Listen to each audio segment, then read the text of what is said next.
You're walking through a park when you're crashed into by some drunk driving aliens.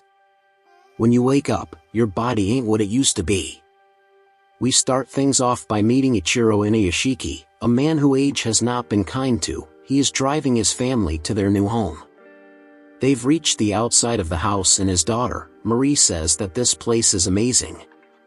When the garage door opens and the actual owner of the house drives out, he introduces himself and asks if they're the neighbors.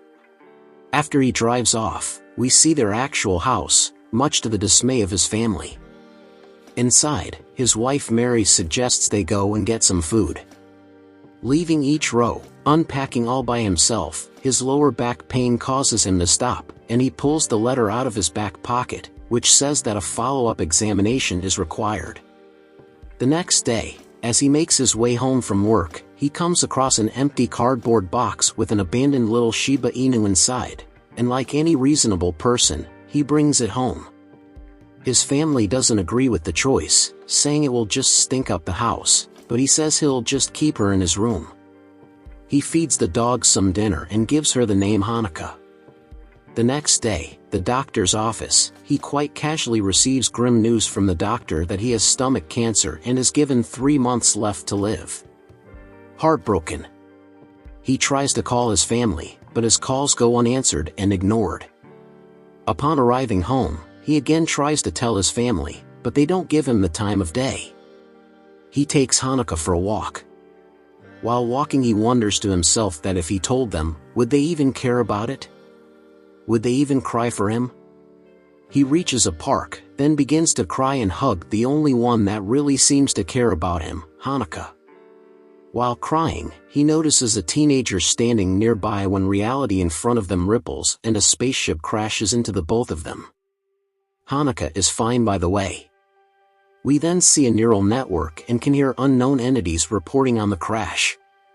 They say there is no damage to the ship, but they did destroy 2 intelligent life forms. They order for the immediate restoration of the life forms even though they only have weapon units on board which have the power to destroy a planet.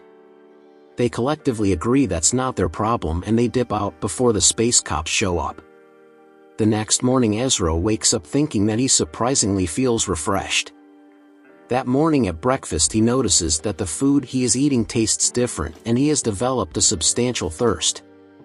On his way to the follow-up doctor's appointment, he notices that his back doesn't hurt anymore, and after being bumped into, his glasses don't have lenses. What you can see just fine after receiving another X-ray, the images that are taken are just white around his body. The doctors think that the machine must be broken. On his way home, he starts to feel nauseous. He takes out his phone and sees just a blank screen and begins to think something is wrong, and back in his room he smashes his phone with a hammer, revealing no electronics inside, just an empty case. Suddenly his arm begins steaming and he understandably freaks out. It stops and he tries to calm himself and Hanuka down when she licks him, and even more freaked out now, he begins waving his arm around the room when it shoots out everything he ate that day onto the wall, which apparently still tastes pretty good. His arm goes back to normal and he begins an investigation on himself. He begins pressing on random parts of his body. In part 2 you'll find out why it was lucky he didn't press on his eyes. Here, when he feels something under his chin. Upon pressing it, his entire body opens up and he is shocked to see that he is now some sort of cyborg. Later that night he makes his way back to the area where the crash happened, wondering to himself what he is now and if he is even human anymore. Nearby we see a homeless man who is about to turn his life around.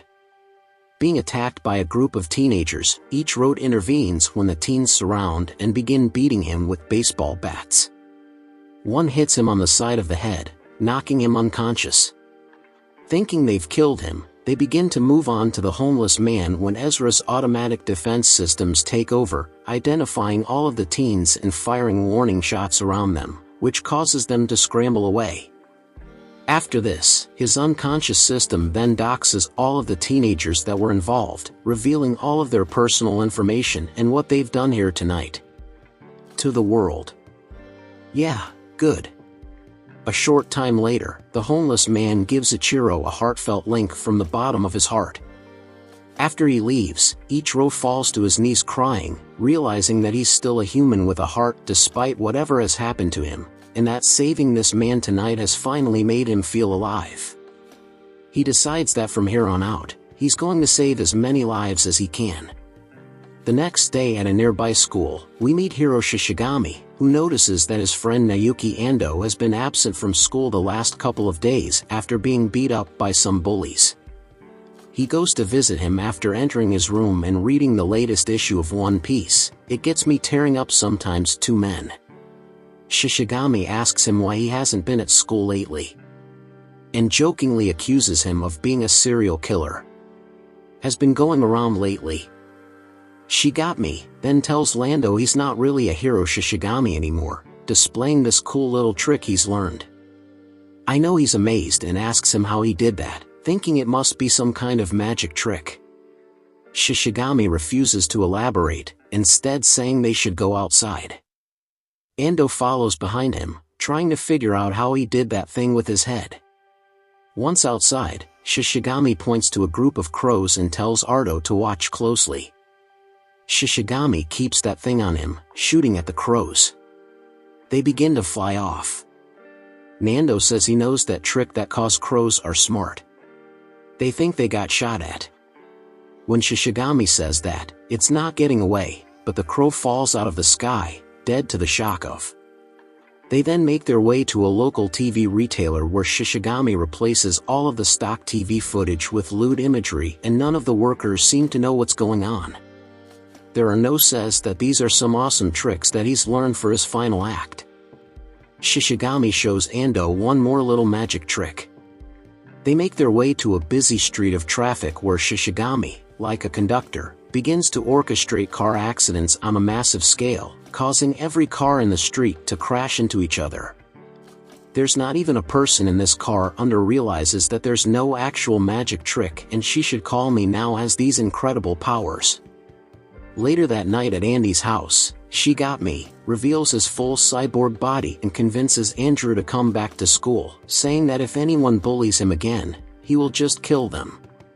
On his way home, Shigami blindly spins in a circle in the middle of the street and picks the house at random, letting himself in where he, using the finger gun from earlier, mercilessly kills everyone inside, mother, father and child. After he states that he finally feels alive in contrast to Ichiro who feels alive from saving others, their daughter arrives home, calling out to her mother and walking into the kitchen where she finds her dead body. In shock, she backpedals into the hallway, finding Shishigami standing there menacingly. He tells her to take a seat and that they're going to have a chat. She asks what he wants. When he asks so what kind of manga she reads, she hesitantly responds One Piece and Attack on Titan One Piece. There's so much fearful, she asks him if her younger brother and father are dead too. Why does that matter, we're talking about One Piece? She begs him not to kill her. Elsewhere, we see Ichiro begin to scan the area, listening to see if anyone needs help. When he hears the girl crying out for her life, Ichiro immediately gets in his car. Trying to make his way over to her, however, he gets stuck behind a bus and can do nothing but listen to the sounds of her pleading for her life until Shishigami puts an end to it with her.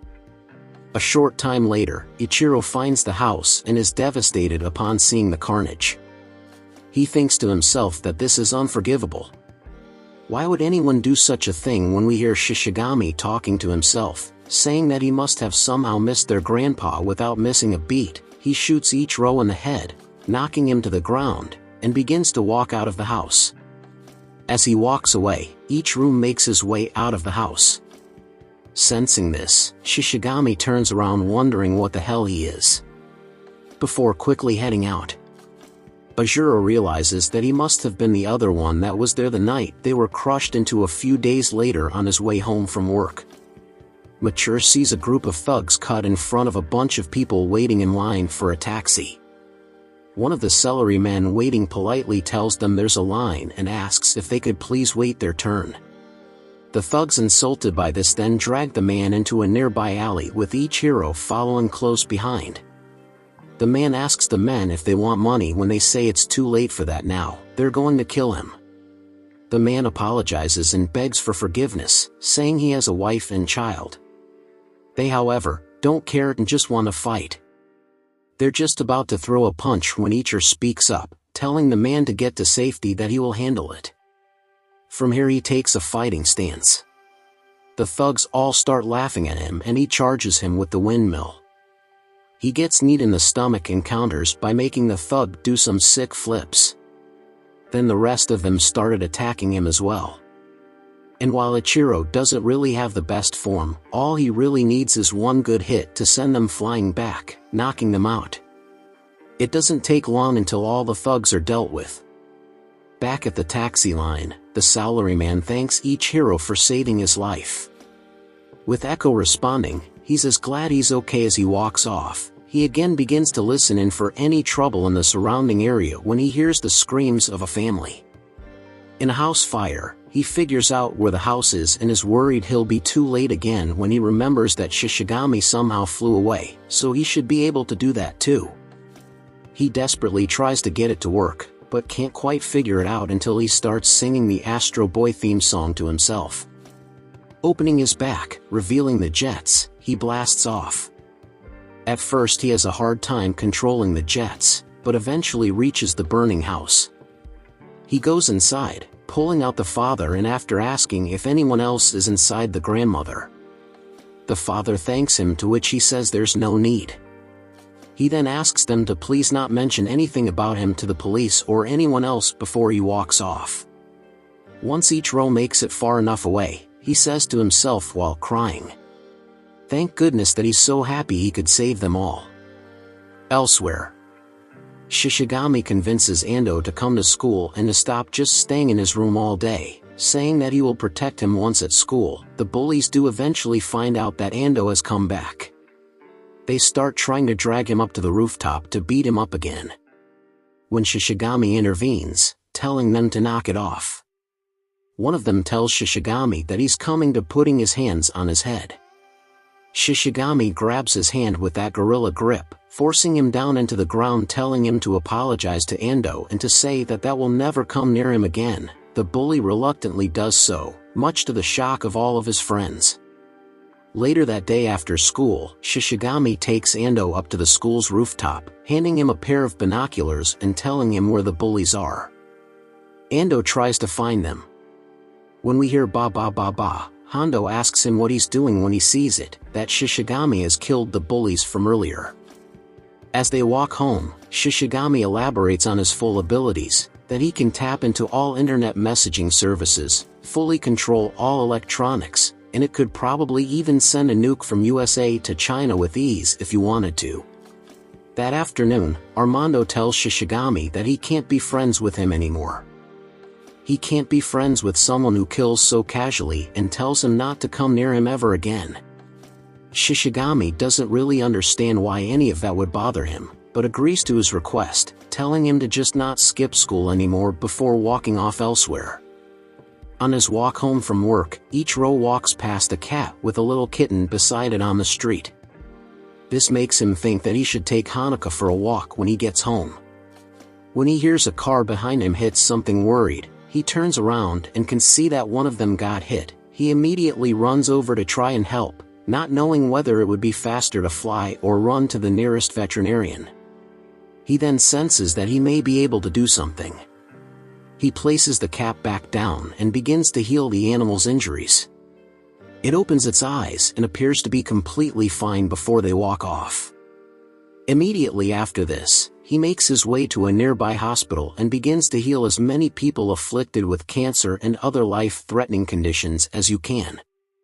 A few days go by and Ando continues to hear news about families dying from what appears to be gunshot wounds, but without any evidence of a gun being used. He calls the police but can't bring himself to rat out Shishigami. He tries to do some research about how Shishigami became the way he is when he reads a news story about miracles that have been happening all over Tokyo lately about patients with serious illnesses having found themselves suddenly and inexplicably cured. He thinks back to when Shishigami first told him about his powers. Endo had given himself a paper cut, which was immediately healed by Shishigami.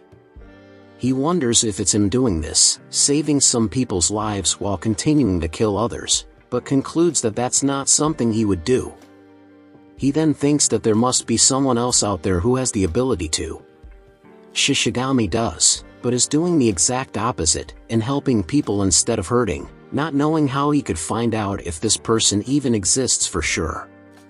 He remembers Shishigami telling him that he can hear everything everyone says around him, no matter how quiet then starts yelling for help around his room, saying that someone is going to kill him and nothing happens.